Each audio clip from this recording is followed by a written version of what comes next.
We are going to a toy store.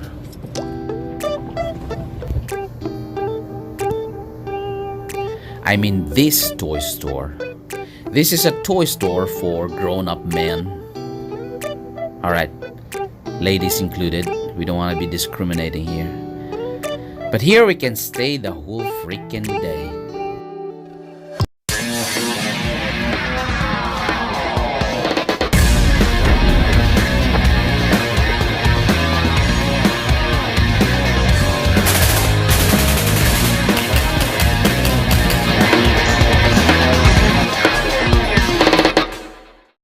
Hello everyone, Claymore here again. I got an interesting stuff on my table right now that we're gonna take a look. Let's deviate a little from the usual content of this channel, which are knives of all sorts.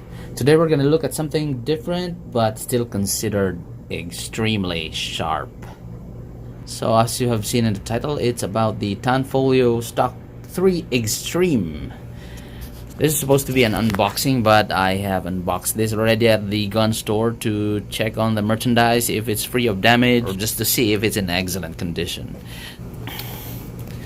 So let's just pop this giant case open. There you go. So this is how the inside of the box looks like. This is the cleaning kit. No need to check it. What's in here? It's got 2 spare recoil springs. This one is 11.21 pounds and this is 10.64. What is this? This is for the box, for the case. Manual. We got here 3 spare magazines. Here's another one inserted to the pistol. So yeah. Just look at her. Isn't she gorgeous, my friends? There's the markings, Tanfoglio Stock 3 Extreme. So here it is now. It looks better with the lighter colored background. Why don't we check out the dimensions first? So the overall length is 8.8. For this dimension, it's 5.5. The internet says it's 5.8, so that's kind of off. Thickness would be just shy of an inch.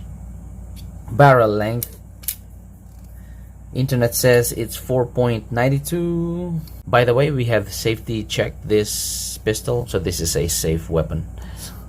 It's got a good heft to it. Internet says it's 1.2 kilos. I think they're correct in that one. It's got 4 magazines. There are 17 rounder mags. Blued.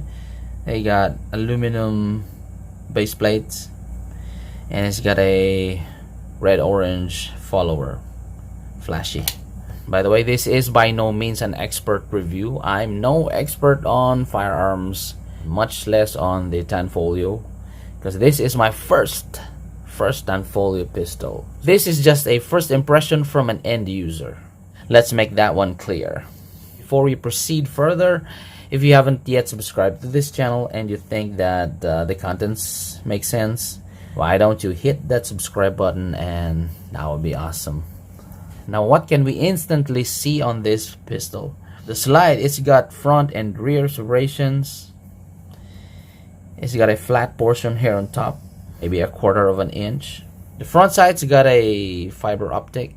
It's got an adjustable rear side, both for the elevation and the windage, so that's nice. The barrel is stainless, not a bull barrel.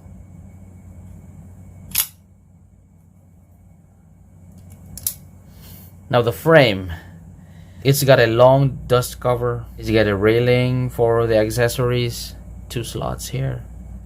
Ambidextrous thumb safety. This is the slide stop, nothing special about it. The hammer looks different, interesting. It's got a long beaver tail. It almost feels like a 1911 pistol. Extended trigger housing, extended magazine release. I believe this can be reversed if you're a lefty. The handles got checkering both on the back and the front one is got a finger groove. Your middle finger is gonna home on this groove, and the pinky also here. Now let's try pulling the trigger for the double action. I cannot judge the trigger pull on this one. I don't have a device for measuring, but it feels smooth. Now let's try the single action. Crispy. It's got like half a centimeter slack, but once you have killed the slack, man, so crispy.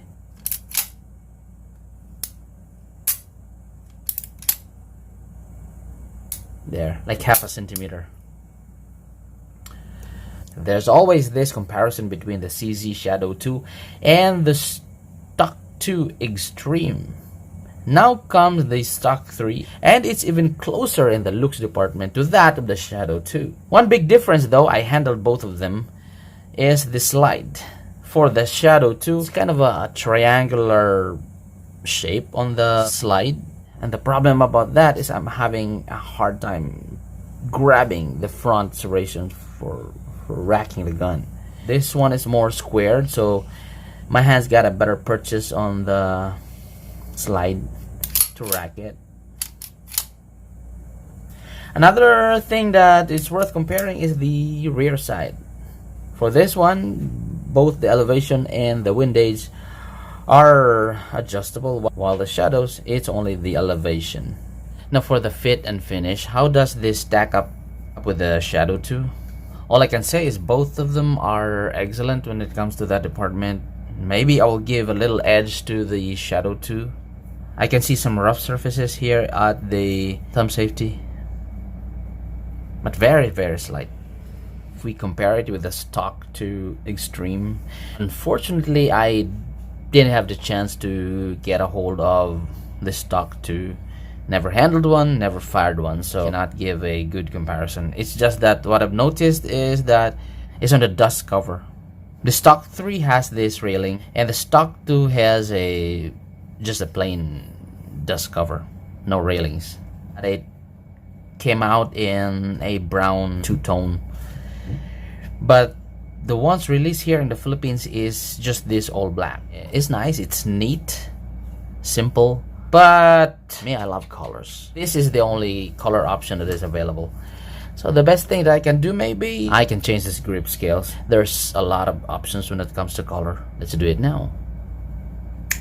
There you go. Isn't she even more stunning with this splash of red? I like my guns, my knives to look good. Now what is left to do is to take this thing into the range and fire some rounds off it, and we'll find out if it's accurate, how's the action, and stuff like that. So stick around. I'm here at the range now, shooting this pistol for the very first time. Oh yeah. I'm using Armscore standard factory loads for 9mm, and I'm shooting mounted so I can verify the trajectory, the alignment, if it's shooting straight out of the box. I like the action so far. Good recoil management. Where did I hit? It's hitting left and downwards like 1.5 inches. Gotta make some adjustments. I think I got it right this time after a couple of tweaking on the rear side. Hitting bullseye. But what the hell is this? A malfunction! Failure to feed. Oh boy. Why?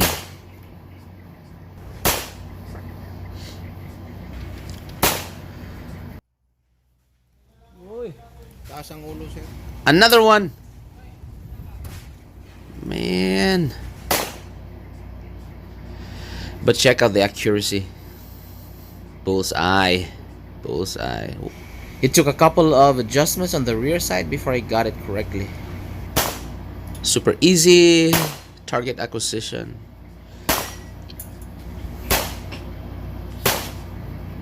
I'm still adjusting to the trigger action because of the longer slack. And what is this malfunction?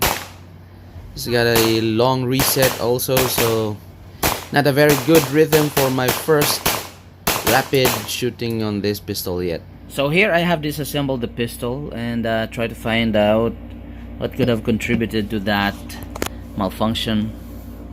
It's very obvious that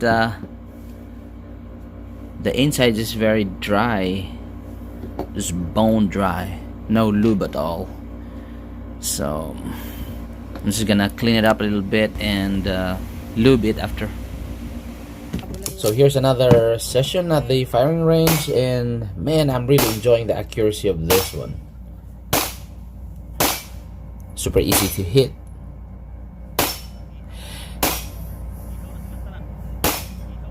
Now for some rapid shooting, I'm still adjusting to the trigger pull and the reset, but I'm gonna get used to it.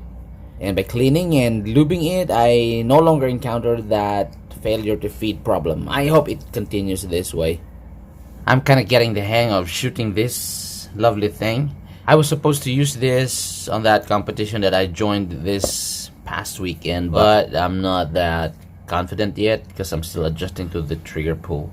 Maybe a few more trips to the range and then probably I'll gain that confidence to rock this thing in competition. Overall, I am happy with this purchase. A little bit pricey though. Well, then we'll see about that. How will it perform in my future shooting competitions? I think that's about it. Stay safe, everyone. Stay sharp. Shoot sharp. Till next time.